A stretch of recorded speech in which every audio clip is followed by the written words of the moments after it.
Anything cricket, test match watch.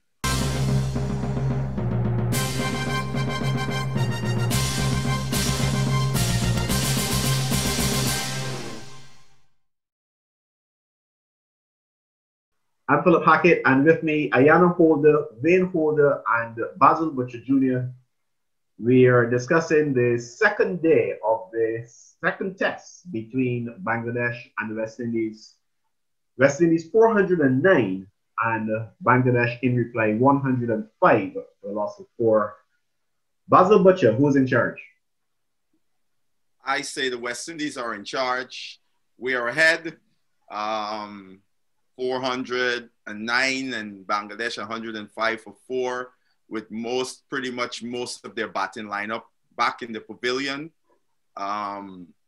What I'm looking for is for us to continue to press, to not to let loose of the rope, if you will, to continue to press this advantage forward, not to repeat what happened in the last test where a lower order guy came in and made 100. So all of those experiences, I hope they will be foremost in their mind. One of the things I hope they can do early is to get rid of Rahim. He is a very dangerous customer, and he's been very prolific at that ground in the past.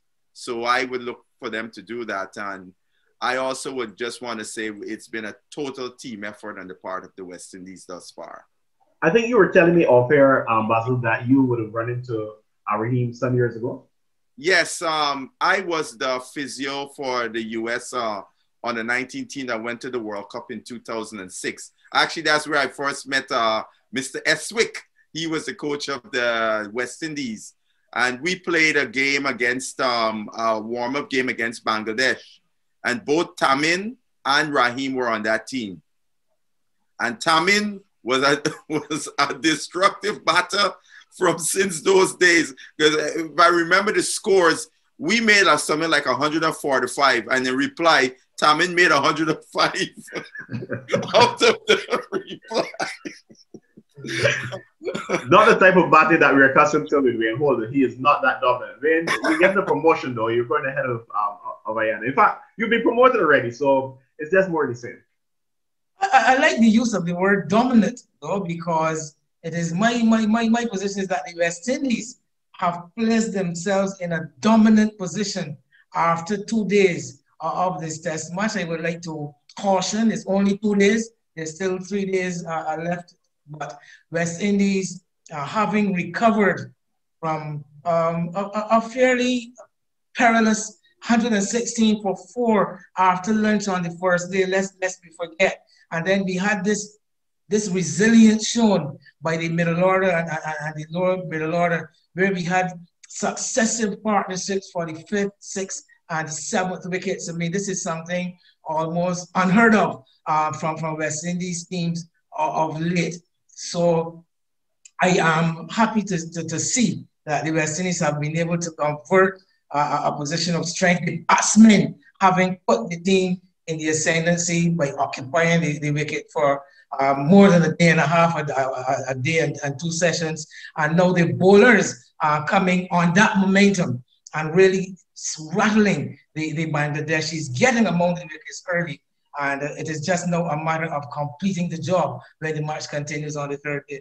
And the thing about it, Wayne, it's not just that Bangladesh maybe played below expectation, a side that normally plays well at home especially. It wasn't just that. It was more about the West Indies taking it from them on day 2. But yes, I think you're quite correct. I mean, the West Indies just snatched the initiative from Bangladesh. After the tight first day we had, this attritional battle on the first day, the game was on somewhat of an even keel. And at the start of day 2, it was perched to go either way.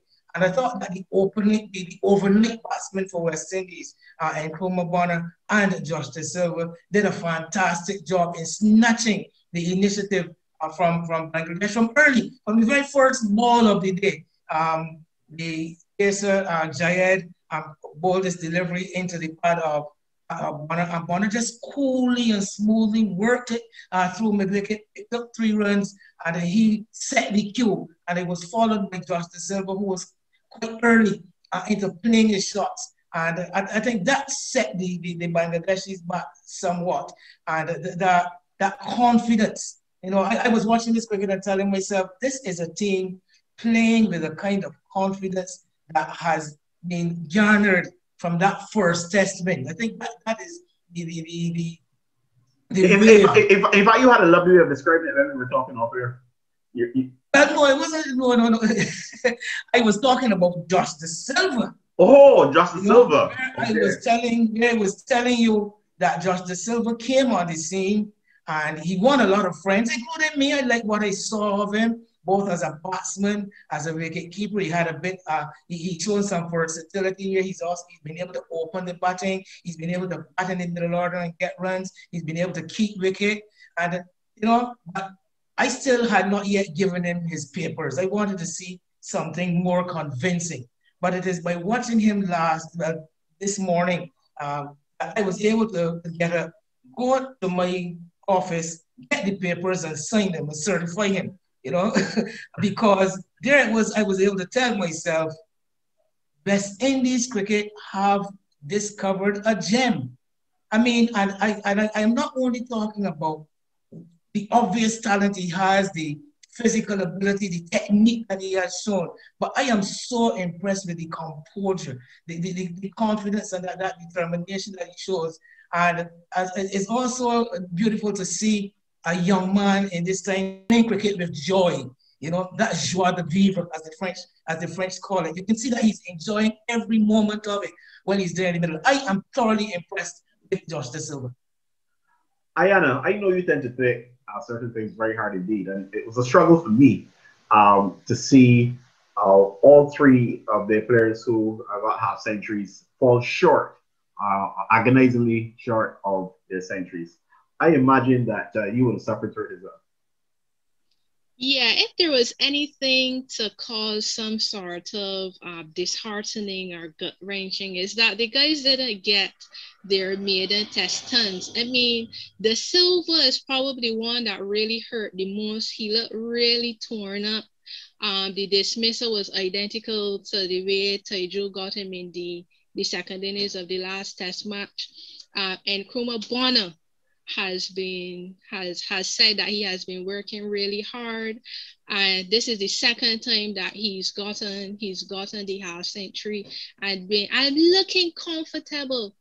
Then you know Alzarri Joseph, he got 80 against New Zealand. He looks a player who's been really paying attention to his batting, and I think that it shows the importance of the lower order batsmen putting up their hands and scoring for the team. So if there was anything to feel disheartening about, is that the guys did not get that century, that maiden test century. Help me out, guys. Joseph, we always knew he had some batting ability, but over the last couple of test matches, it seems as though he has been transformed. Not just by the final score in the right-hand column, but the manner in which he played. I would challenge anyone to tell me, someone not knowing Joseph, to tell me that they were able to walk into a ground or sit in front of their television and recognize or believe that he was a low order batsman. He batted as though he could fit into the top six. Explain that to me, guys. How did that happen? Yeah, Alzarri has paid in the last year or so. He has paid a lot of attention to his batting. It showed in the professional cricket league played here in the West Indies. He got 80 and a couple scores for the Leeward Islands Hurricanes. And I mean, if you look around Test cricket at this point in time, even the white ball format, the batsmen, even the bowlers are supporting the batsmen. They're coming with a 20-30, registering a half century. Even Short Broad got one off of West Indies last summer. And I think that it is nice to see. It reinforces the necessity for hard work and determination. And I think that Alzarri has proven just that to support his bowling ability. Remember, Philip, leading up to the series, I think Basil would have been on the panel that time too, when we were discussing the selection of the team for the first test. I remember saying that Alzarri Joseph has been growing on me. And that has to do with that I have observed that his cricket generally has shown a level of improvement in recent times. We saw it in his batting in New Zealand, which was a revelation, as some might say. Even in the one-day series leading up to this series, Zari also shaped up very well with the bat.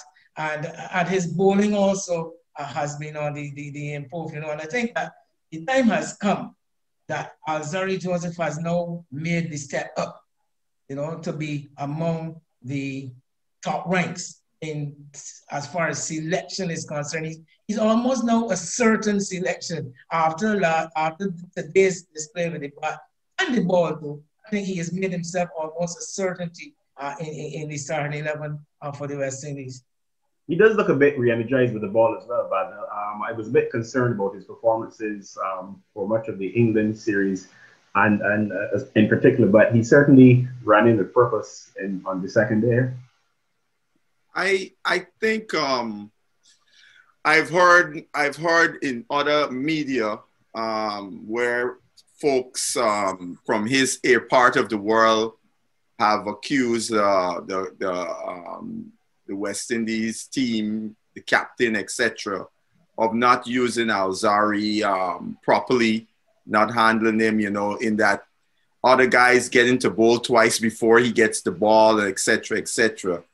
I don't know if that has something to do with it, but it seems that since in the one days, you could see, because he was the leader of that bowling attack in the one days, he took that mantle, and you could see that exuberance and everything, and how he was running into bowl, and that has probably filtered over into this test match, where he knows when he walks out on the field, he's getting the new ball, he's opening the bowling.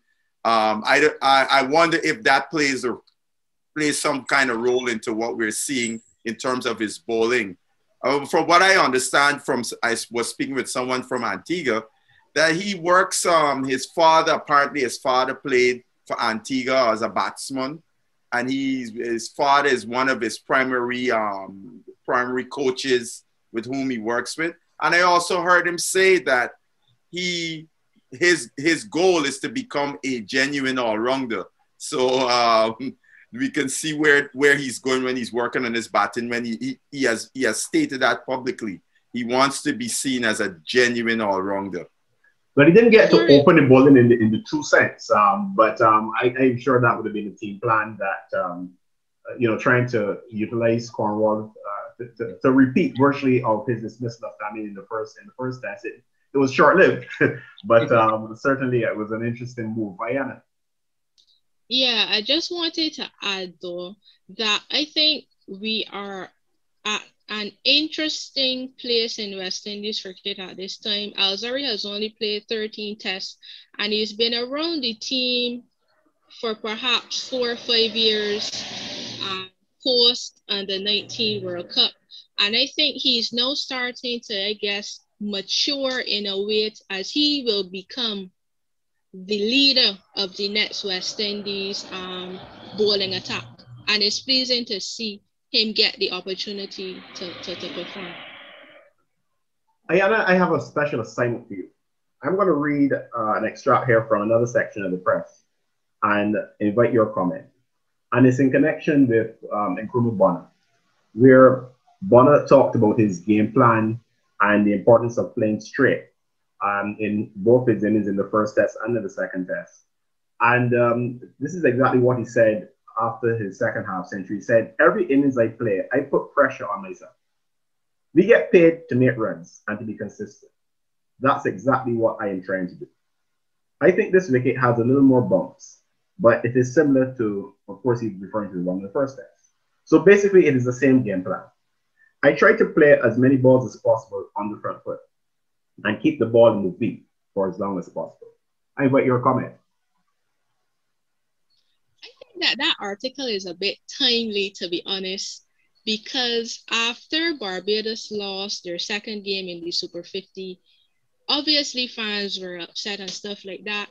And I saw some comments on social media saying that all these guys do is play to make money, to buy gold chains and party and stuff like that.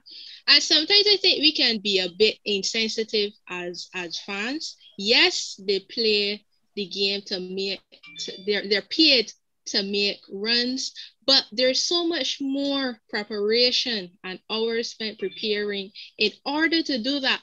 So it's pleasing to hear Nkrumah Bonner acknowledge that they are paid to make runs, but I still think that we need to appreciate the work that goes into and not question the amount of money that cricketers get.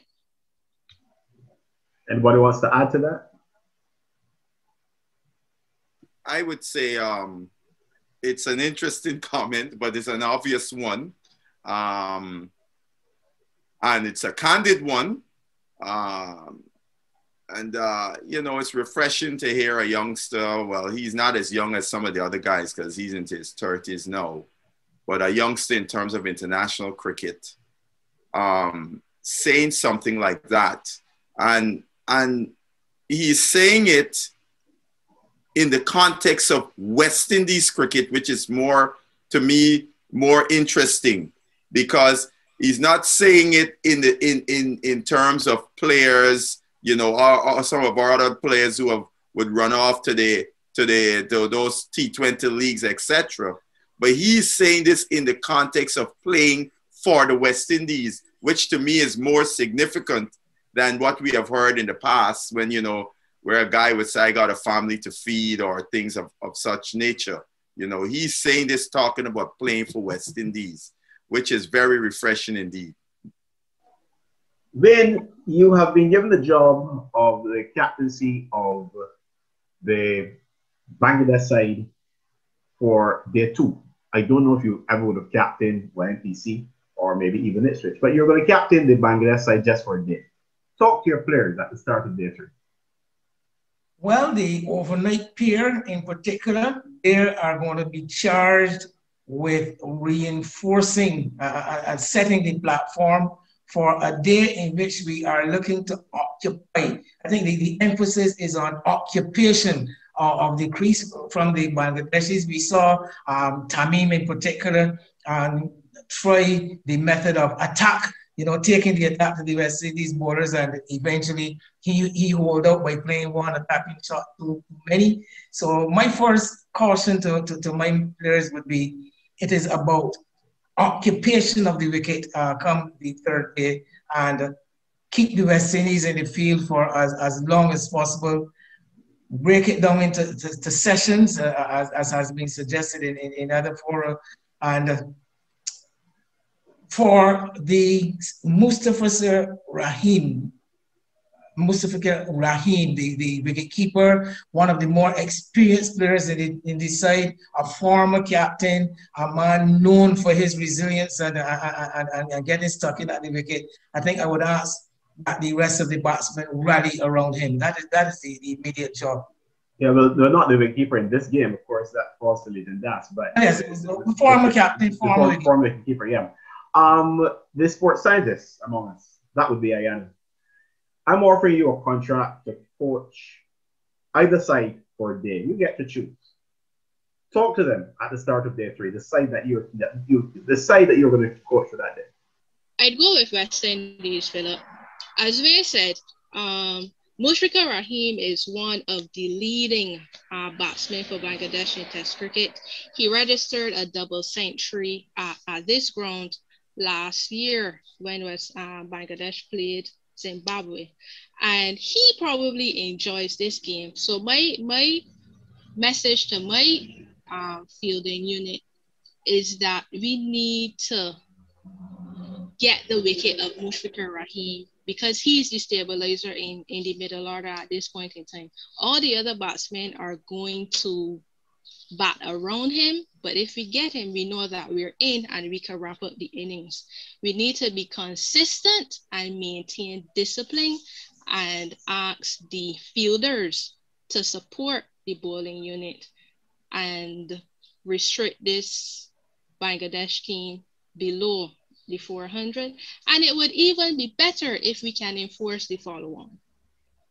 Talking about coaching, though, I think our coaches have got some stuff to look at. We saw the Silver being dismissed in identical fashion in both test matches. We saw Gabriel flirting with the lines and the umpires um, during the second day, and those two wickets. I think some of us, our heart, our hands, as the saying is, because he was that close. What's going on there, guys? De Silva, Gabriel, certainly some technical work to be done. De Silva, just the other day I was discussing with some friends, from a coaching perspective. I want a player to improve their skills in playing spin. And I was just talking about 4 areas. One area you want to develop is being able to look at that ball coming out of the bowler's hand. So you get a better understanding of what the bowler focus on, seeing that ball coming out of their hand, and tracking it. Number 2 is using the crease. Number 3, sweeping. And 4, using your feet. So I think the Silva may have to work on seeing that ball, focusing on that ball, looking for cues, being better at picking up cues of bowlers. Because now with the technology, he can go back to the video and see exactly what Islam is doing when he bowls that arm ball. So therefore, to be more cognizant of those clues. So when he does it, he already got an idea, is the arm ball he's looking to bowl to me with that. So that's something he would have to work on. With Gabriel, I think one of the problems with Gabriel is not as flexible. His body pliability. So he flirts when he comes around the wicket, but always touching that line. If you look at him, pretty much he's always right on the cusp of that line. And I would think it probably could be a mobility issue because he can't get his body in a good position closer to the stump, so he has to go wider to compensate for that. So that would be an area I would want to look at in terms of him and doing that, because we already know Gabriel is not the most athletic of our fast bowlers. We have been accustomed to seeing over the years playing for the West Indies. And so working on things like that, I think that will help to improve him in terms of that line situation. And he's had this no ball issue over the years. I think all of those things work hand in hand. Maybe we'll be out of our league here just a bit. We've got the physio, we've got the sports scientist, and I saw the sports scientist nodding. So I think you're going to get some support there, Basil. Ayana. Yeah, on the topic of Shannon Gabriel, I just wanted to say quickly that when I first saw Shannon Gabriel a couple of years ago, probably 8 or 9 or so years ago, I always thought he looked like a giant. He just didn't look like a cricketer. But I am honestly impressed with the progress that Shannon has made. I think that if there's one player that showed hard work and the rewards of hard work, is Shannon, because he has come a long, very, very long way. Just wanted to say that. And I think you've got to give credit to it. So often people look at players. I've heard people look at Campbell, people look at Mosley, and suggest that the coaches are not doing anything and the coaches should be fired. So it's good when someone like yourself can recognize success, because sometimes we tend to criticize a coach because of one player who has not been able to improve up to that point in time. And of course, to my mind, that's a very narrow-minded view of things, right? Well, I once heard Bennett King, a former West Indies coach, in a conversation, private conversation, speaking about a particular West Indies player at the time. And he made the comment that this player does everything you ask of him in practice to the hilt. All the drills, all the exercises, all the technical stuff, this person is perfect, always on the ball. The minute they put on weights and step down onto that grass, he does not know what happens to it. Something happened to that particular player. I won't call the player's name here and now. So yes. So the point I'm making is that the coaches can do what they do. They can impart the knowledge that they want to impart. It is not necessary that the players always follow or are able to execute. But in So maybe talking about Shannon, there yeah, possibly a performance anxiety issue as well in the case well, of the player that Ben King spoke about. So well, I agree, it's not always the coach. Maybe the player may need a little bit more, or maybe the player may just not be his thing. So yeah, but good point, man. but yes, but in talking about Shannon, I am very, very impressed with what I'm seeing with Shannon, particularly, and I keep repeating it, I think I'm becoming monotonous now about his emergence and his rise to the point of being the leader of this bowling attack. And we saw it in today's play again when he picked up the new ball and he gave it everything he had, heart, soul, guts, everything. And you can see the other bowlers following in his way, as they looked to make that early inroad and really set the Bangladeshis back. Well done to Shani. In fact, watching that over in particular and seeing Bangladesh reduce 11 for 2 took me back to you could almost call them the pre-Ayana days, coming forward to when she actually was tagging along with you at Kensington. When in those days, West Indies did that type of thing on a pretty regular basis, and it certainly brought that memory back, especially that second dismissal, which is more typical fast bowlers dismissal, that lovely catch by Bonner. Unfortunately, Ayana is a millennial. And but what she knows of those days, and I talk in cricket terms, it is unfortunate. I mean, she did not have the privilege of having been around at that time. I mean, when we say the glory days, that is exactly what it was. It was a glorious period in West Indies cricket that if you were not there, you would not be able to appreciate, no matter how much you read, no matter how much I preach it. I tell her the stories over and over, and then she would know. And I try to be as vivid as possible. So yes, it was a pleasure seeing something similar being reenacted. Well, closing comments, Ayana? Yes, this unit looks a hungry unit. And one thing I hope that they can maintain is that hunger and determination, because when they want a match or when they want a series is not complete, you have to get up and go again. And I just hope that we can maintain that discipline and consistency. And I look forward to an interesting third day. Hopefully we can get deep into Bangladesh's batting order and set up a series victory. I'll go as far as to say that. Wayne, your closing comment. Well, like Ayana, I am looking to see the West Indies really carry on to win this game and take the series 2-0. Be careful, Wayne. Immediately, I'm looking forward. Is that a prediction? we know how those work for you. You want me to predict? I'm going to predict that the West Indies are going to win this match and go to level up in the series. Yes, I'm going to stick my neck out. Well, I did owe you an apology. I did owe you an apology after the first test, so maybe I should quit before you fall for the behind. Well, not necessarily, but generally, the West Indies just have to. I would want to see the West Indies continue this momentum. I would like them to get off to start with their feet on the ground, to start running from early and not allow the momentum to shift in any way back to Bangladesh, because yesterday was definitely West Indies Day, wholly and solely. But we know this is cricket. We know this is Test cricket. Momentum tends to shift backward and forward. So I'm still going to exercise some that we are going to need some diligence in going into this and not take anything for granted. Well, Wayne, at the end of the day, the physio normally comes into focus and yet the players all warmed down and that type of thing. So we're going to let the last word go to Basil Butcher, the physio. I would echo the sentiments by both Ayana and Wayne. But the one thing I would want to add is that Test cricket, that's why it's called Test cricket.